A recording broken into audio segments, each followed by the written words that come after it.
Friends and enemies of mental health. To win a battle, a man should know his enemy. To mental health and to keep it, one should know the enemies of mental health. Fear. Many fears come from learning. The fact that we learn to be afraid of certain things makes a great difference in the practical affairs of life.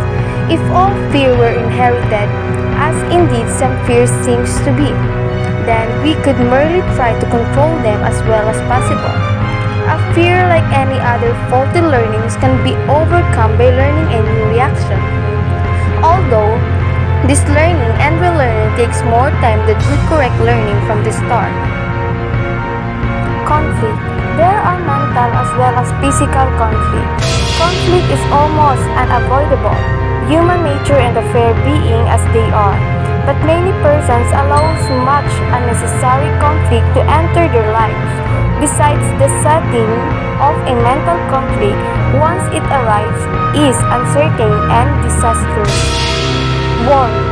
Frequently, the result of conflict. Worry is disorganized emotional condition that leads to no particular result except itself, and it consumes a great deal of energy. Self-delusion usually expresses itself in one of three directions.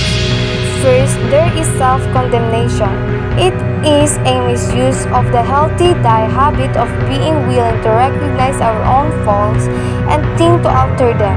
The person who condemns himself takes the blame for everything. Whether or not he is actually responsible, often he has an inferiority complex and feels that he can never do anything successfully. Second, there is a self-pity. Hundreds of people spend much time of their time feeling sorry for themselves. Usually, self-pitying people is like something to do. One of the best ways to remedy this situation is to give the person definite tasks to perform. Third, self-expansion. One of its phases is called concept.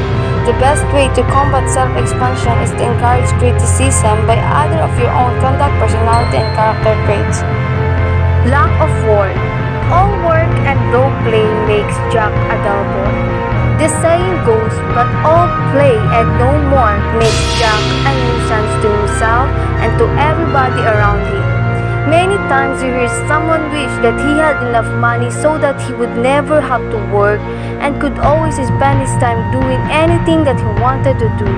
But look at the newspapers and find out the troubles and difficulties besetting those who try to fill their life with nothing but play. Most of them are far less happy than individuals who are forced to mix their work and play. One of the best known playboy in the world once said that it doesn't take long for play to become work. Crime and conscience. We must go almost as far to say that the definition of what a crime is depends on time and place. It is not our purpose here to try and find out whether or not some things have always been considered crimes by all people and always will be, but to deal rather with those lesser social crimes which are the enemies of mental health. It is common saying, especially among people who think in terms of religion, that one of the principal punishments of crime is the effect of conscience. The word conscience is understood differently of different people. There are almost as many different kinds of conscience. These are kinds of people, but there is a reality underlying the notion of conscience. Uncertainty. Fear the unknown is one of the oldest of man's mental enemies. We find that among primitive people, it's result in all manner of efforts to make peace with unknown. And even in modern civilization, there are many examples of man's dislike and fear of what which is not understood. Modern science has done much to make clear to us that the unknown contains nothing that need to be feared. Some early habits. In some respects, the word of the child is the word of the adult, and the behavior which the child learns is useful in the adult world. Habits which were once useful to the child but which have lost their value. There are childhood habits which have value neither to the child nor to the adult. Tantrums or fits of temper are an example of this. Suspicion can be described as a feeling is uneasiness which prompts one to study too closely any person or situation, usually with the intent of discovering something unfriendly to oneself. It could hardly be said that a totally unsuspecting person will have a happy time in the world as it exists in the 20th century. Laziness is a mental habit as well as physical one. It would be hard to tell which is the worst, mental or physical laziness. Mental sloth is not characteristic only of the mentally dull. Bright people are just likely to be lazy mentally as the less bright.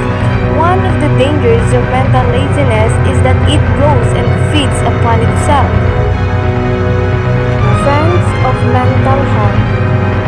We need to face the reality, self-honesty, self-confidence, tolerance, balance, finishing what you've started, a technique of winning, a technique of losing, reasonable goals, a definite program, security, play, rational viewpoint, and sense of humor.